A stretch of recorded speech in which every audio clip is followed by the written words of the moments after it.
Alright guys, check this out. June 27, Inkstitch version 2.2.0 dropped and they snuck it in on me. I didn't know it. Friend Gus Visor on the Facebook shared it. That has released, and now that I'm looking at it, evidently it released in June 27th. So I'm a little bit late to this party, but we're still going to do this. This is great news. So in order to get the new Inkstitch, go to inkstitch.org, click install Inkstitch. If this is a brand new install for you, make sure you have installed Inkscape first. Very important. Inkstitch does not work without Inkscape. Click on whichever one you need to click on. In my case, it's Linux. There's installers for all three, Mac OS and Windows. If you have installed Inkstitch version 2.1 with the installer, you do not have to do anything else. You download the 2.2.0 installer, run it. It will remove whatever it needs to remove. It will install whatever it needs to install, and you're good to go.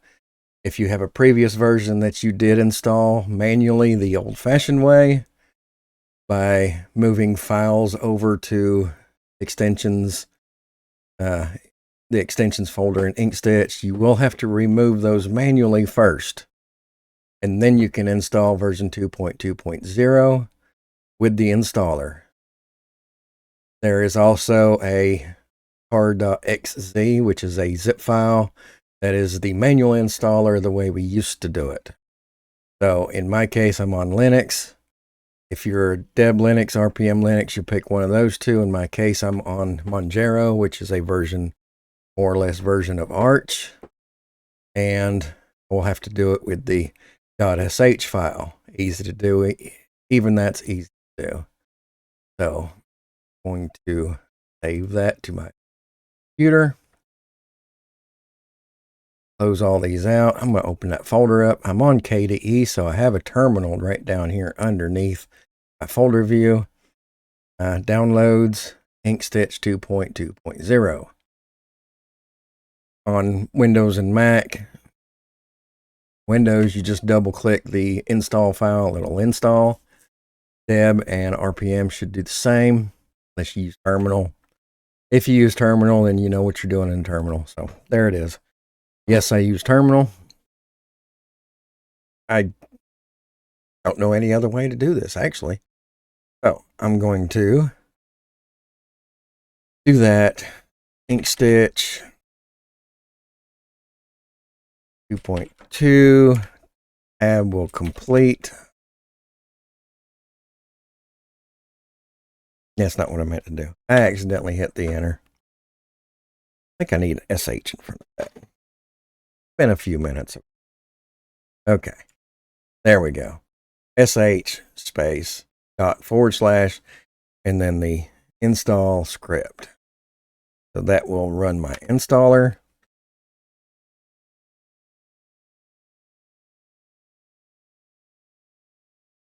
Extensions Inkstitch exists already. Do I want to delete it? Yes, it's going to do that for me.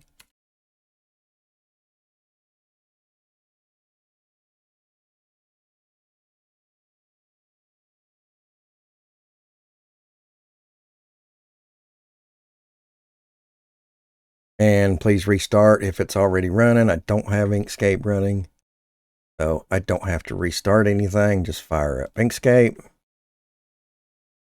Make sure that you have a good install.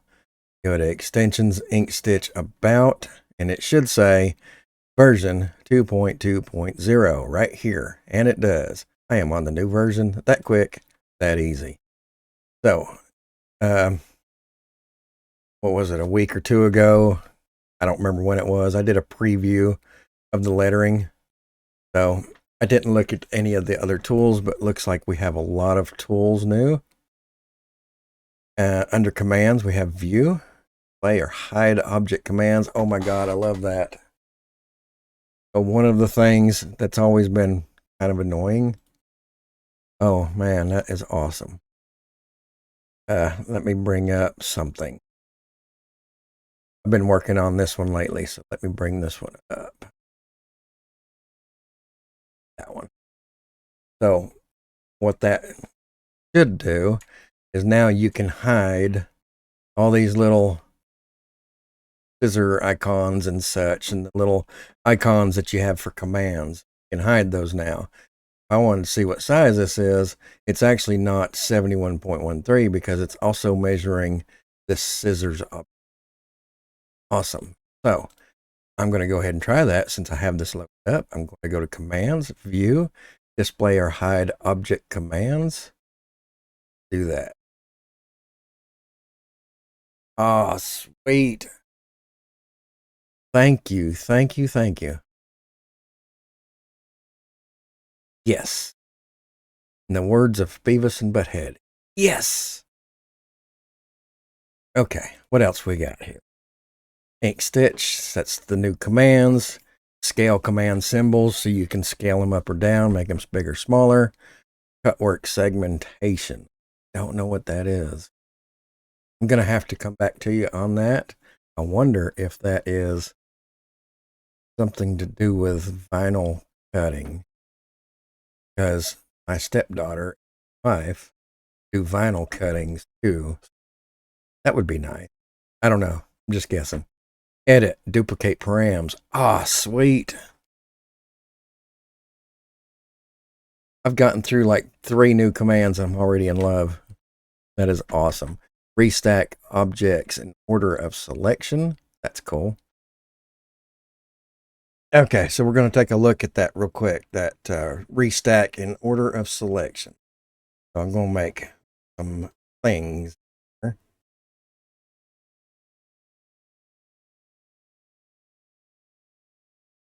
And some other thing here. And so if I want to change it so that it stitches a rectangle and then a circle and a rectangle and a circle, I can select in the order that I want them to stitch. And I'm pressing Control for, nope, pressing Shift for multi-select. And now I should be able to do that reorder. Inkstitch, edit, restack objects in order of selection. Absolutely did it. It moved them all to the top, but that's fine. That's fine and dandy. It did it. So you would actually select in the other direction. If you wanted to do it in order of stitching, which is bottom up, you'd actually do it in the other order. So I'd select.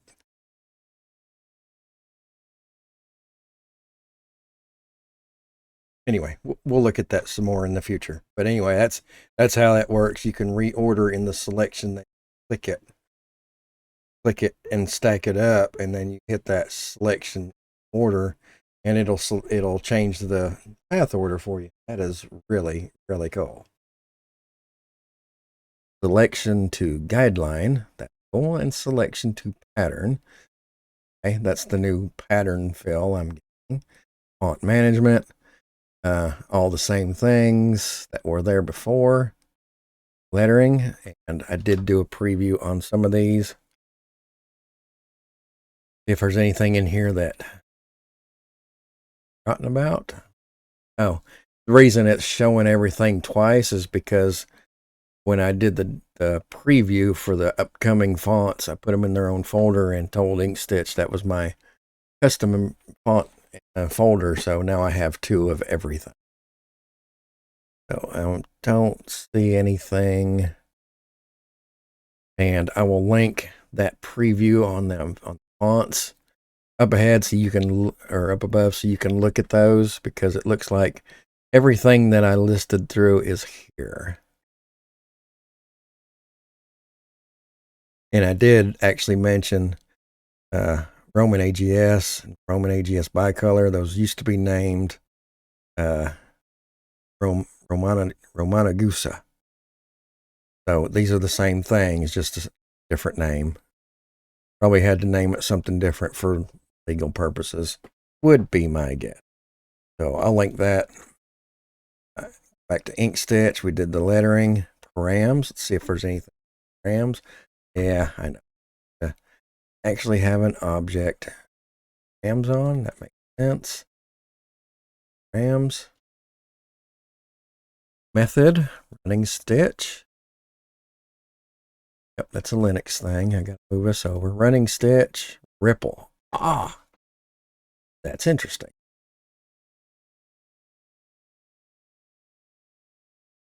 Awesome. That is cool. Okay, go back to standard. Oh, have something else? No, I don't. Running stitch. That's what it was before. Yeah. Manual stitch placement. Repeats. Bean stitch. Running stitch length. Stitch tolerance. Tolerance? All stitches must be within the distance from the path. A lower tolerance means stitches will be closer together. Higher tolerance means sharp corners may be rounded. That's cool. And then the standard zigzag peak to peak allows stitches and force lock stitches. Same, fill stitch, automatically route, contour fill, guided fill, and legacy fill. Nice. Oh, check that out. Okay. You know what? I need to make that a different color so you guys can see it better.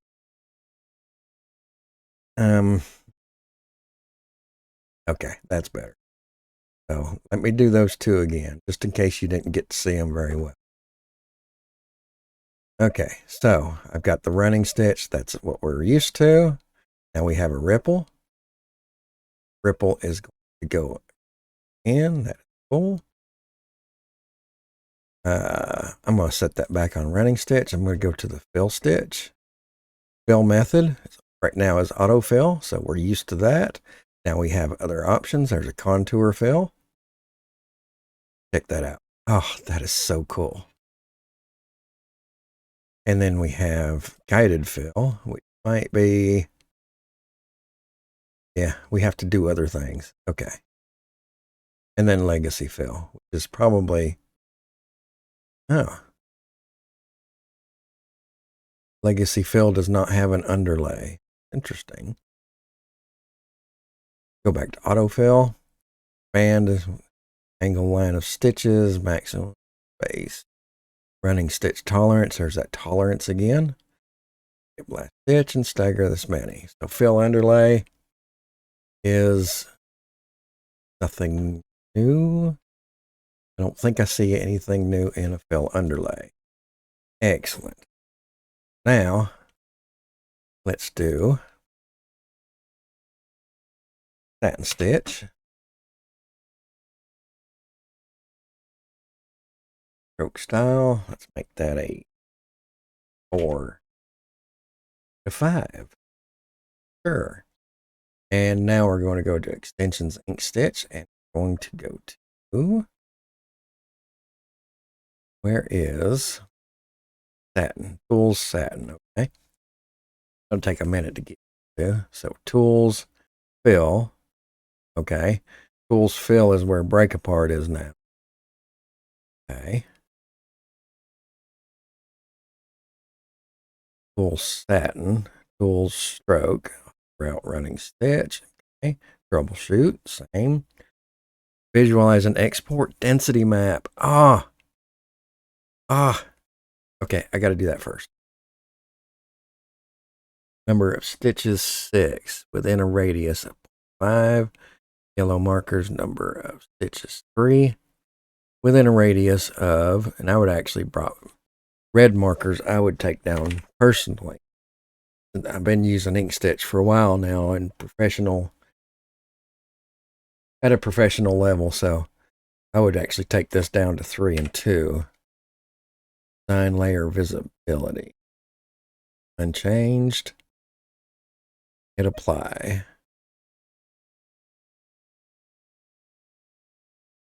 Okay. Might be. Okay. Let's make it happen. That one. That one.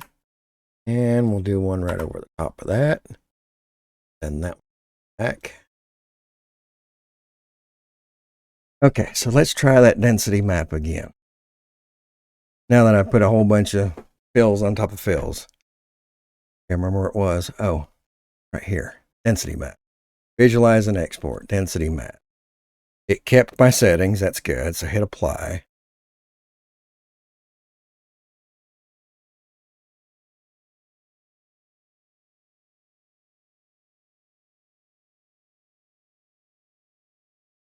Not sure if I'm supposed to be seeing something else or not. Red markers. I don't see a red marker. Guess I see a red. Yeah, there's some red markers. I guess that's what that means. Okay, we'll play around with that some more. I'll do a future little something. Oh, check it out. Oh, density plan. Nice.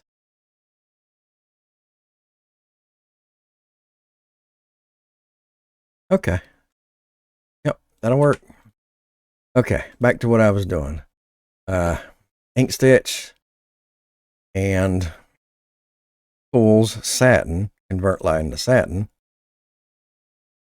Now I have a Satin line.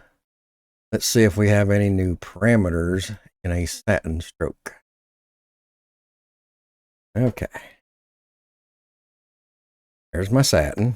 Okay, we're used to that look. E-stitch, maximum stitch length, full comp, short stitch inset, 15. That's interesting.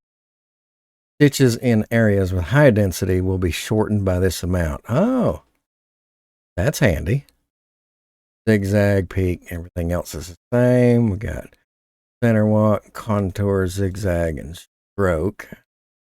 I think that takes away the satin stitch. Yes.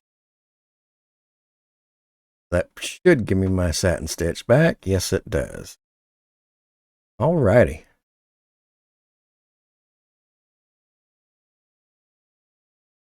Sorry if I look shiny. It's so hot here today. East Tennessee. Sauna. Let me tell you. Okay. What else can we look at here? Thread color management. Apply a thread list. Generate palette. Palette. Install custom palette. Install thread color palettes and palette to text. Palette to text. Unhighlight. I don't know what that is. I don't know if that's new. Import colors as text elements. Have to look at that later. I believe we've gotten through most what I have to look at. Undo stitch plan preview. Stitch plan preview. Embroider. So, okay. Embroider is you save it as. Okay, they actually need to remove that. That's a legacy. That is a legacy thing. That's probably going to be removed sometime in the future. Instead of clicking embroider, you just save as an embroidery file. Density map, PDF export. I wonder if that got any. Awesome, but it does have some minor issues. Like for one, on this Linux system, I can't print from that button right there. I'm not sure what that is. Not a big deal. Save it to the computer, open it up, print it. It's not a big deal. What else? So, what else? Visualize PDF, simulator, stitch plan preview, move stitch plan beside canvas, unchanged hidden opacity, design layer visibility. I'm going to leave it unchanged, needle points, hit apply. What that does is that gives you this thing to the side and see the stitch plan. Color block 1, object, and instead of deleting it, now it looks like we can undo stitch plan. I don't know why you'd have to do that instead of just deleting that layer, but awesome. So that is version 2.2.0 in a nutshell. I will have a play around with it in the next couple of days, and if there's something that screams out to me as awesome, I will let you know. Tomorrow is June 9th, 2022. You have a live session planned for 3 o'clock Eastern. So be sure and join me on that. Ask questions as needed. Try my best to answer them. Till then, well, in this case, I'll see you tomorrow. But if it's after tomorrow, then until next time, thanks for watching.